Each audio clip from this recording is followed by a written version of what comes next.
Okay, everybody, prepare for some hyperbole because I really, really like this movie. Not only is it by far the best Jane Fonda movie, and I've seen quite a few of those, but it's got to be one of the best movies about the Vietnam War and one of the best movies about the 1960s. Maybe The Deer Hunter is the only real contender here. That's another movie from 1978, and actually, Michael Cimino was offered the script for Coming Home, but he turned it down because he thought it was too didactic, too political, bad fiction, he said.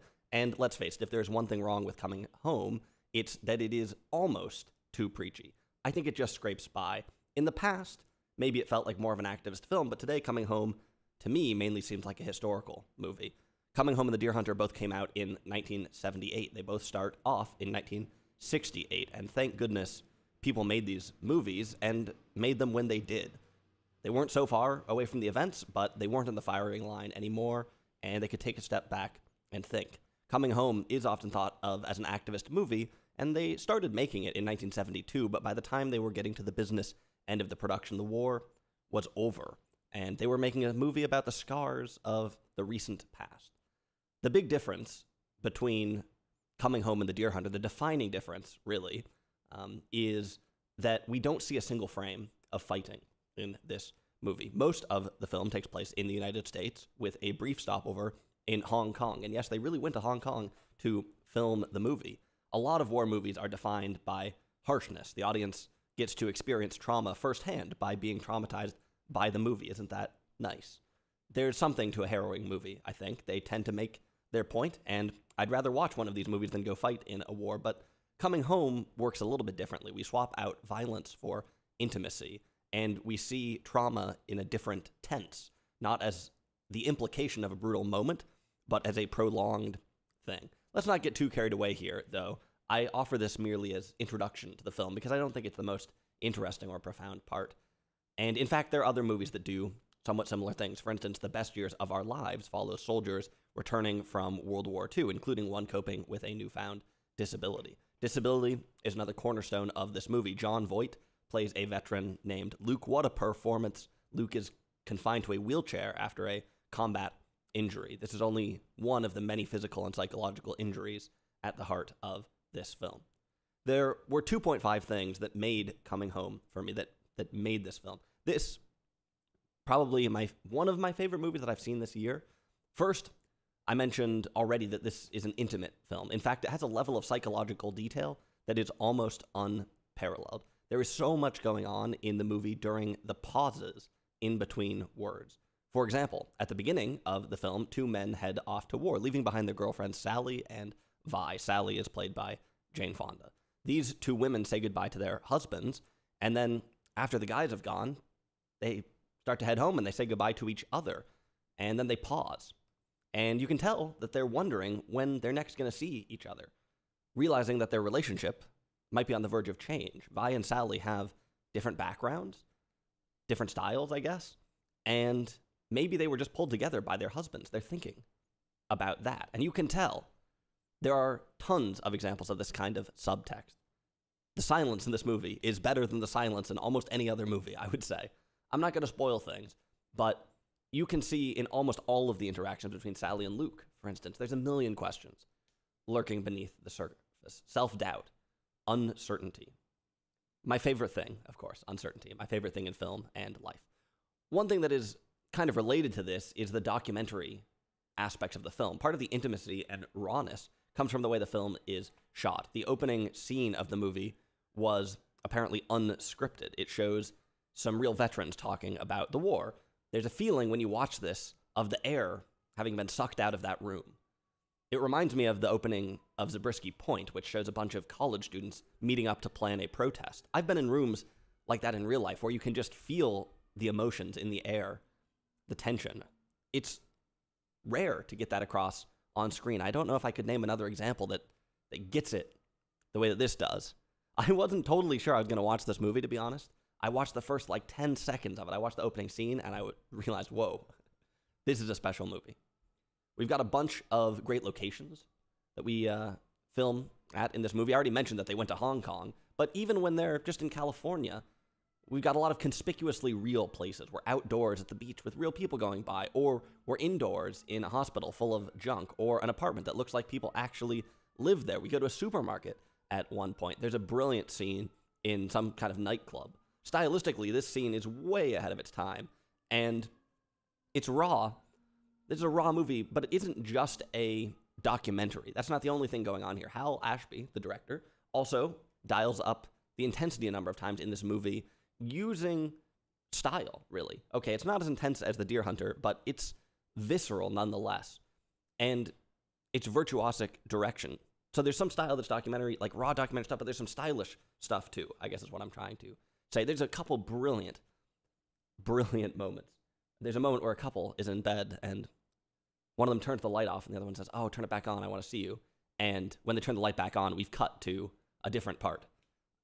One of the best cuts I've seen in years. I mean, like I said, don't just think that it's this gritty documentary thing. There is some brilliant cinematic work here.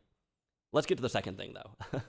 We don't have to go very far. Coming Home really captures a time. That's the second thing that just hit me on the head about this movie. I know people say this about any movie that is set in the past. Oh, it really captures the time. It really takes you back. Any movie where you hear the song Fortunate Son, oh, well, that's the 1960s, right? Coming Home does a much better job than almost any other movie I can name. We've already talked about all the real locations. Of course, that's a big part of it. There are also a bunch of great little details, like Luke's jacket with all of its patches and writing. The movie features a brief appearance by Olympia Beer from Olympia, Washington, my hometown. This isn't the main reason that I like the movie, but it's a plus, obviously. You can see the beer in a number of other films, too, such as The Graduate, or even last week's film, The China Syndrome. I have to admit, I didn't notice it in that movie, which is a bit embarrassing, but it's there. And of course, let's not forget that Cimino's subtle and sophisticated film, The Deer Hunter, has an extremely goofy product placement for Rolling Rock beer. At least I assume it's product placement. Otherwise, it's just some strange filmmaking. Anyway, lots of little historical details. There's also a lot of nice narrative details. For instance, Luke buys a car at one point, and then when he's leaving the dealership, you see that the guy that he bought the car from, the guy working at the dealership, is in a wheelchair too. Sally buys a car in this movie as well, a Porsche Speedster, I think. Well, there's just a tiny scene, a little glimpse in the background at the end of the movie where she's driving down the highway, and it seems like she bumps into someone else who has the same car, and they're kind of racing against each other. These things don't need to be in the film, but they add something. I think the main reason why this movie seems like a good document of the time is that it doesn't jump into the deep end with the stereotypes and the cliches. It has kind of a light touch. This isn't a film about hippies or flower children. It's about people who are in the army or whose husbands are in the army. In the beginning, Jane Fonda's character is pretty square. There's a scene where she looks through her high school yearbook. She was a cheerleader in high school. She's reminiscing about this. But you also get the sense that she doesn't quite know what to do with those memories in that part of her life. Again, there's a ton of subtext here. I think the movie might go slightly overboard with this 1950s angle. Fonda's symbolic hairdo is a little over the top, and we get some really soft lighting here. It's not a big problem, but maybe it's slightly too much. Anyway, like I said, it doesn't shove the stereotypes of the time in your face, and yet you do get to some of them. Not exactly stereotypes, but you do get, there's a party on the 4th of July, for instance, where we have a very sort of loose, just kind of ambling shots of different people around the hospital doing different things. And you do say, oh, it's the 1960s. But you arrive there in such just through normal lives, I guess, in a way. Don't know if that makes sense. One of the most noticeable elements of this film is the soundtrack. And this goes a long way to selling the period. This is my third point on the list, by the way. But remember, it's only one half of a point, because the use of music in this movie is actually a little unorthodox. This is not a Martin Scorsese movie where the songs are chopped up into neat cues that are synced up with cool lines. We hear the majority of all the songs that are in the movie. I mean, when you start to hear a song in the movie, you're probably going to hear the end of the song, too. It's a slightly different grammar than you might be used to. Rather than these precisely injected snippets, the music here is more like there's a radio playing somewhere in the background. It's pretty loose, like a few things in this movie. There were a couple of moments where a song is playing behind all the action, and I wondered, does this really need to be here? There's also a couple of songs that feel a little at odds with the tone when they start coming in.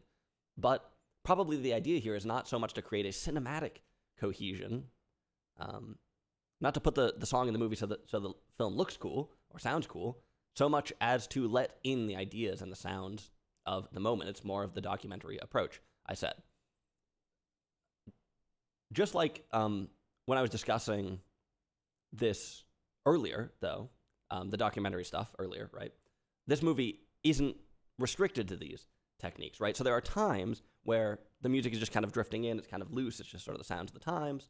But there are also times where the movie is more stylized and the music really drives things. I mentioned the club scene. For instance, that's an example of this. This movie both has scenes that are naturalistic and scenes that are stylized, and it transitions between these two poles nicely with ebbs and flows of tone and emotion. That's true in sort of the underlying style, and it's true in the music. Let's talk about the songs themselves. There are a few things on the soundtrack that have since become cliche 1960s movie songs. The movie did cast some of them in a different light for me, though. For instance, when Sally and Vi go to the club, Manic Depression by Jimi Hendrix, another Washington icon, is playing. If I showed you the scene on its own with the sound turned off, I think you would assume that there was EDM playing in the background, but it's Jimi Hendrix. Something about this scene recast the song in my brain a little bit, breathes some new life into it. I guess you might just say, oh, it's not a song you are going to hear on classic radio stations. It's a song that people listen to at their parties and such. By the way, there's no ridiculous dancing or outlandish clothes in this scene, like most 1960s period films are so tempted to feature. And actually, the style throughout this movie, a lot of it looks like things that people, hipsters, but people nonetheless would be wearing today.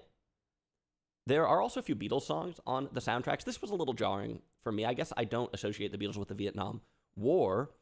So was this a bad choice for the movie, or is it another opportunity to change how we think about these songs? People probably were listening to Hey Jude as they were thinking about shipping out to Vietnam, and that's interesting. A lot of historical films with pop soundtracks vampirize the songs. They lean on them. This movie gives something back. I think some of this stuff will be a little jarring because we're so used to a certain grammar. And honestly, there are a couple things I would change about the soundtrack, but there are also some amazing moments, amazing musical moments in this movie. The film ends with the song Once I Was by Tim Buckley, father of Jeff Buckley. This is an amazing song. You should go look it up right now if you've never heard of it.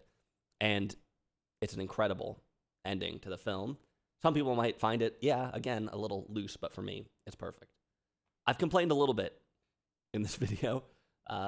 This isn't the perfect movie, but Coming Home is one of the best movies I've seen this year, easily, and I was really struck by it. I watched two other movies, like the day after this one and the day after that, and these are famous movies. I'm probably going to review at least one of them in the next couple weeks.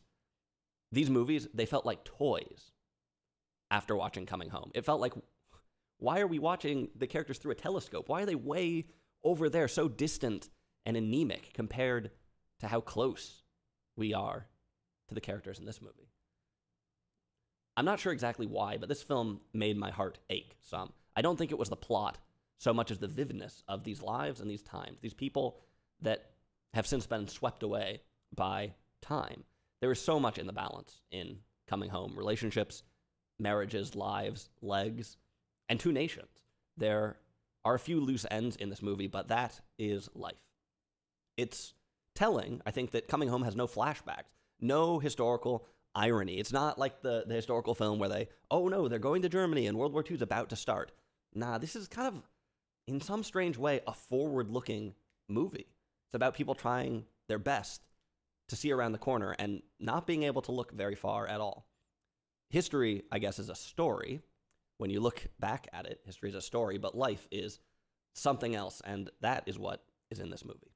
So that's Coming Home, and man, I should have watched this movie years ago, or maybe I watched it at exactly the right time because it struck me so deeply.